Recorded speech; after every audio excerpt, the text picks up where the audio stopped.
On this episode of Geek Dad Life, we're going to review Hasbro's new Ghostbusters Plasma Series Dana Barrett figure.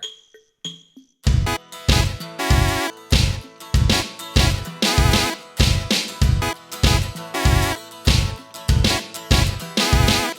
everybody and welcome to Geek Dad Life. It's your host Jay Gladfelter here, and we are reviewing every single figure from Hasbro's Ghostbusters Plasma Series. We are in the home stretch, only 2 figures left to unbox and review and get a first look at. I was lucky enough to get these figures well before their release date, and who knows with the delayed movie when these things are going to hit shelves. Hopefully they keep to that early June target that they originally had. But we are up to the first non-Ghostbuster figure, and it is Dana Barrett possessed as Zuul. And this is one that the pictures didn't look great, or at least I wasn't sold on them when I saw the pictures from Toy Fair, but it looks a lot better in hand. Like, it's a much better Sigourney Weaver likeness when I'm looking at it in person. I love the kind of possessed glowing eyes. She also comes with the biggest Zuul, or not Zuul, it's Vince Clortho, which is neat. So it's kind of a way to get Rick Moranis' Louis Tully character into this set, since Dana Barrett is Zuul, or possessed by Zuul, I should say.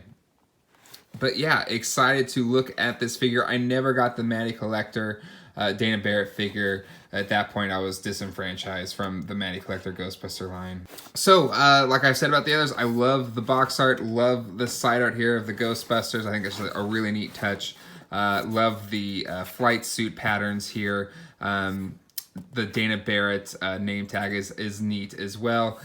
This one definitely came damaged in the shipper box. If you see my unboxing of the shipper box video, you can find it on my Instagram. I'm also going to post one on the YouTube page as well to check out.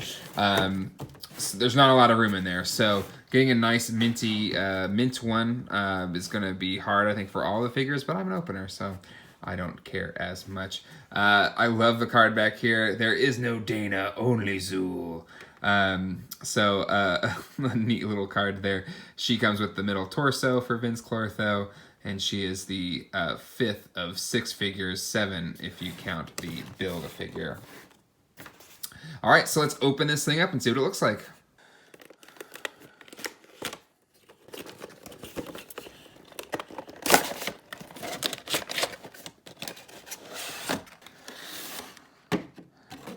Again, love the backing cardboard here. Looks great. This one is much simpler. There is no accessories with Dana except for this bigger Vince Clortho piece. So, gonna ding a little bit on the accessories. I know you're getting the bigger Vince Clortho piece, but maybe the altar would have been neat. The Matty Collector one came with that, but that was I believe a San Diego Comic-Con exclusive. It wasn't it wasn't a normal Matty Collector set. But anyway, all right, let's open this thing up.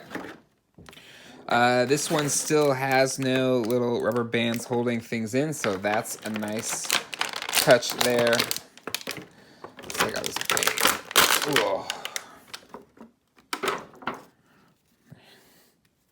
We're almost there. We've almost got all the pieces for it. All right, let's get a closer look at this Dana Barrett. So looking at her articulation, it is going to be different than the other figures. Actually, it's pretty good. You have kind of a ball joint middle section. You have a ball jointed head. Her hair blocks it a little bit, but still pretty good posability there. Ball joint at the shoulder. A single elbow joint, kind of flowing with the dress here. Same on the other side, even though it's a different sculpt on that side. And then this is a little bit tighter, but yep. Elbow joint, ball wrist.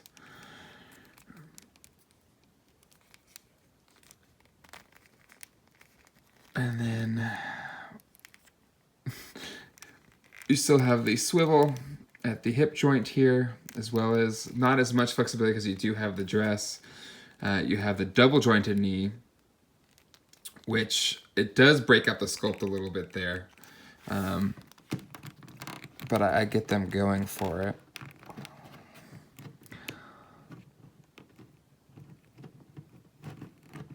And then, really, all the accessory it should come with is that magic song. I believe it's magic, magic. Because this pose, this look from her is her walking towards that window, kind of as it explodes. That's definitely, the vibe that I'm getting from her. In terms of kind of posability, I think you can still get some good looks with it. Dresses are always tough, especially if it kind of throws off the balance of the figure. But it looks pretty good. Let's look at that head sculpt up close. Yeah, I think they did a really good job. It didn't look great. Something about the photography they did for New York Toy Fair. All of these figures so far look much better in person than they looked at the pictures that they showed at New York Toy Fair. Not that they look bad, but they didn't look to the level that a lot of these figures, or at least a lot of Hasbro's recent, Black Series figures and, Power Rangers Lightning Series, or Lightning, what do they call it? Lightning Collection. It didn't seem up to par of that, but so far everything in hand is definitely matched, I think, that level of look. But yeah, there's no accessories to put with her, so it's really just the Dana Barrett figure. But I think overall it looks great. I'm happy to have her. It looks like a bit of paint slop here on kind of the top of her, on the top of the blouse. So a little bit of paint slop, but the paint on the face looks great. Love this 80s Sigourney Weaver hair, it's awesome. But other than that, everything, a little bit of a smudge there too. So this middle torso on mine, a little sloppy. But overall, I think, I've never had a Dana Barrett figure, so I'm excited to have one here. All right, so this is going to be a quicker review as there's no other accessories to review aside from the Vince Clortho middle section here, which will get its own video when we do the Build-A-Figure build, putting the Vince Clortho figure together. So that'll do it for this episode of Geek Dad Life. If you like what we do here on the channel, hit like, hit subscribe, and click on that bell icon. I have reviewed every single one of these figures. You can click on one of the end cards at the end of this video to check out another one of the figure reviews. All of the Ghostbusters are awesome. Definitely check out that. This Dana Barrett figure is great.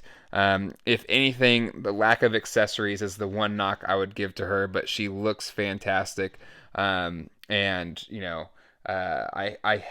think I have the full, all the pieces I would need to put together. Diamond Selects, Evo Shandor's altar to kind of bring in Gozer, and I think she would look great with that. But we'll have maybe like an altar accessory or something like that to put with her. So another win, I think, another must-buy for any Ghostbuster fan, especially if you're trying to put that Terror Dog Build-A-Figure together. But even without the Build-A-Figure, I would have definitely been all about this Dana Barrett figure. I think it's much better than the Zuul figure that Matty Collector put out, even though that one did come with the altar piece. But other than that, definitely digging the Dana Barrett Zuul, Possessed Zuul figure. Alright, until next time, hasta luego, and goodbye.